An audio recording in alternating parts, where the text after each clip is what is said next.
You know, it's a really good feeling to be able to put a record out this far into our career and have fans love it and also bring new people in still.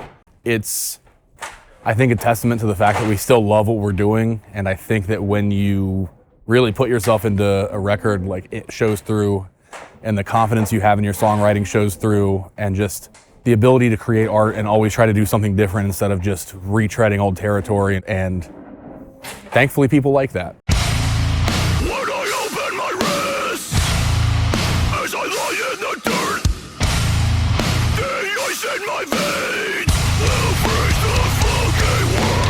Playing the new songs off the new record live, it's been crazy because they've honestly got some of the biggest pops of the shows, like people singing along the lyrics, the heaviest mosh, all of that, which is wild because usually you don't see that. Like any band I've gone to see, like over the years, it's always been like, oh, they're playing the new stuff, and it's crazy to not have that experience with this stuff. There's a lot of new bands that are starting and popping off very quickly, and then you have bands like Knocked Loose and Kubla Khan who worked really hard for a long time and are finally getting like the recognition that they need.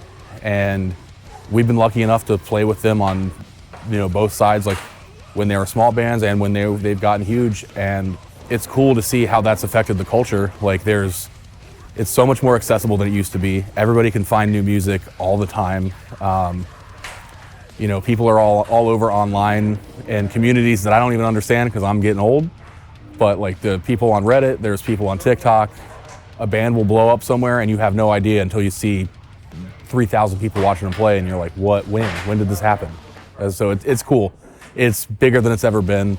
Anybody who tells you that like live music is dying, they're full of shit.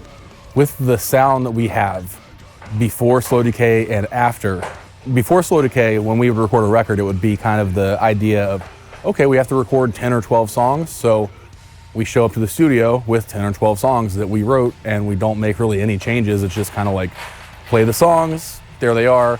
With Slow Decay, we all started writing a bunch of different demos, going through, picking out the ideas that we like, cutting out everything else, writing new stuff around those ideas, being in a room together and just letting everything flow. And it made for a more coherent record that gives a better timestamp of like who we are at that point in time. And at the end, there's less stuff that later on we're not like, oh, I wish we would have played this part like this or done this part a little longer. It's always just like, yep, that does it. And we do it together in a room.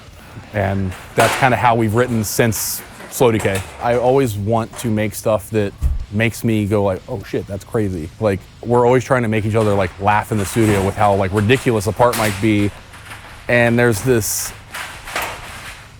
idea as well as like, I like to think that I have not heard my favorite song yet. And then building on that is like, I don't think I've written my favorite song yet, like that we put out. So I like to just constantly chase that and be like, how can I, not necessarily improve, but like, what can I do different? Like how can I shift? And trying to constantly redefine heavy for us and not really for anybody else, just being like, okay, we've done this. Now what will it sound like? You know, like when we do like Doom stuff, it's not just like, let's write a Doom record. It's like, okay, what would it sound like if Acacia Strain wrote a Doom record? Or if Acacia Strain wrote a Power Violence record? Or like, it's like, what does it sound like coming from like our DNA and our influences and stuff? That's just kind of how it works for us. Just, we are all constant listeners of new music, and there's always inspiration and there's always stuff that like even comes full circle where you're like, oh, we influenced this band that influenced this band, and we listen to that band and that's influencing us, and it just becomes this like cyclical thing where like there's a lot of stuff that we were doing 20 years ago that is like new bands are starting off doing that, and it's cool because they're like able to say, these were the cool parts from those records, let's just do stuff like that. So it's way better than it was back then. And then that influences us. We're like, oh fuck, why didn't we do that? But of course we're not like ripping it off, more so just being like, cool, I like that idea, that goes in the toolkit. Yeah. That can inspire something completely different. Yeah, no problem.